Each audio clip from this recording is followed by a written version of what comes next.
Quran rəsmi şəkildə deyir iki həyat var. Bir heyvan həyatı, bir insan həyatı.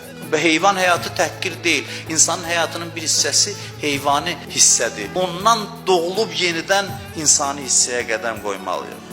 Allahın xoşu gəlmir bioloji həyatla qane olan bəndələrindən. O varlıqlar ki, məsələn, otlayan varlıqlar var, nə görür? Mən də həmin şeyi görürəmsə, mən insan həyatına sahibəm. O da gözün qaldırır, nə görürsə, mən də həmin şeyi görürəm. Onun arzusu nədir? Deyir ki, otlayın və salam. Sonra deyir, sonra bilmirəm, sonra yoxdur mənim üçün. İnsan gətirir özünü bunlara bərabər eləyə deyə mən yaşayıram, xeyr. İnsan gəlib ki, həyatından o qədər bəhrə aparsın ki, görünməyən şeyləri görsün, eşidilməyən şeyləri eşitsin. Summun bukmun umyun Quran deyir. Kör, kar və laldılar onlar.